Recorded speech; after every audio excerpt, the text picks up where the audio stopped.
Good afternoon, Miss. How are you today? I'm fine and good. Excellent. Okay.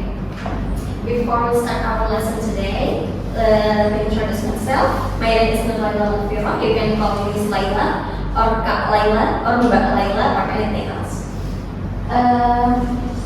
Sebelum kita mulai pembelajarannya, karena pada tugas, kakak mau ngajakin tepuk-tepuk dulu ya. Nama tepuknya itu tepuk pagi, siang, malam. Kalau misalkan aku bilang pagi, kalian tepuk 1 kali. Kalau siang 2 kali, kalau malam gak ada, tepuk angin aja. Oke? Ya, gini. Bisa ya? Dimengerti? Sama oke? Oke? Paham? Oke. Dimulai ya, coba ya. Pagi. Tepuk dong. Pagi. 1, 2, 3 pagi. Siang. Malam. Pagi. Siang. Siang. Siang. Pagi. Pagi. Siang. Pagi. Nandra nggak tepuk nih. Nanti suruh baca deh. Ayo. Pagi. Siang. Pagi. Yang kompak. 1, 2, 3 pagi. Siang. Pagi. Pagi. Salah. Before we start our lesson today, let's begin by reciting basmalah together. In the previous material is definition. The definition of report text is apa ya tadi?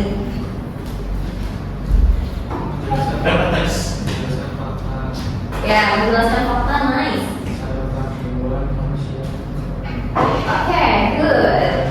Ya, report text itu menjelaskan sesuatu, objek pokoknya ya, secara umum, fakta. Jadi dia nggak boleh diisi sama opini penulis sama sekali.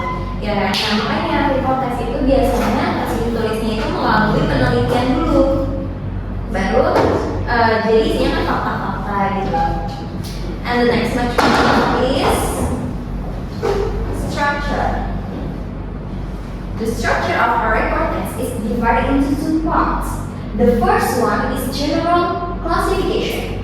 General classification contains a general description of the object to be reported, such as its definition, classification, or general information. Jadi, struktur report text itu ada 2. Yang pertama itu general classification. Nah, di general classification ini isinya itu ya general description atau definisi atau penjelasan suatu objek atau suatu topik yang mau dibahas itu, tapi secara umumnya aja. Dan biasanya general classification itu bisa kalian jumpai di paragraf pertama atau di paragraf yang awal-awal. And the second one is description. Description contains a detailed description of the characteristics, parts, functions, habitat, or other specific aspects of the object. This description can consist of several paragraphs in the object's complex.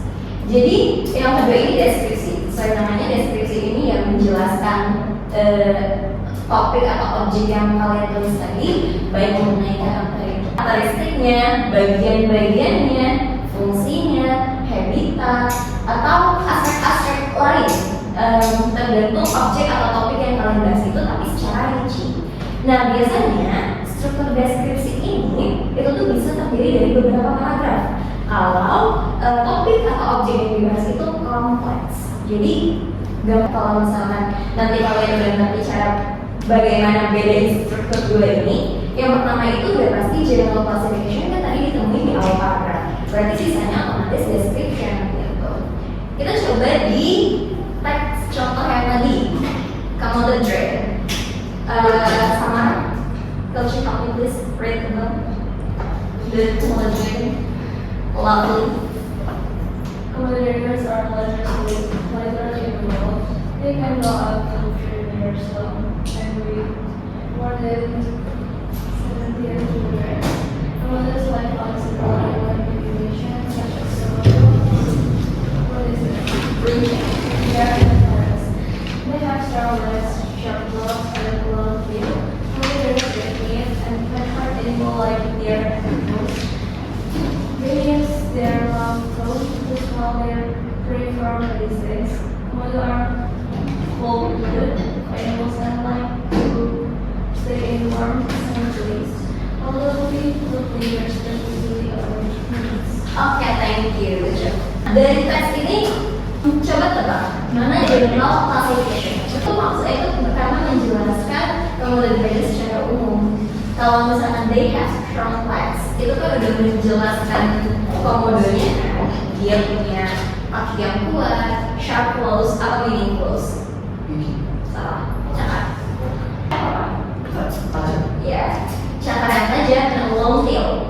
Betul ini long tail?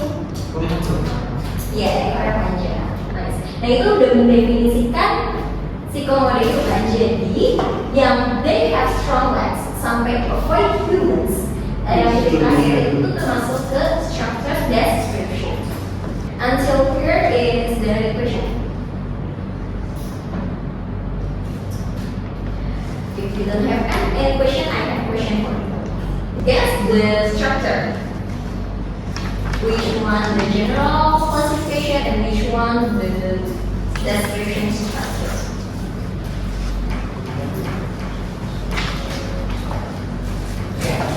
Betul tidak?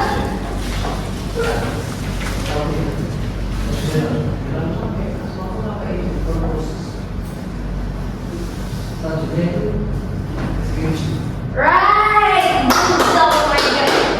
Betul banget.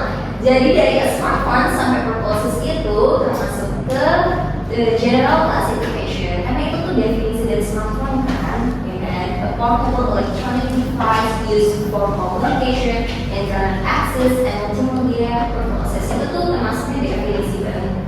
Jadi udah jelas banget itu termasuknya general classification. Nah selanjutnya gampang, udah tinggal description-nya aja. Sampai sini paham?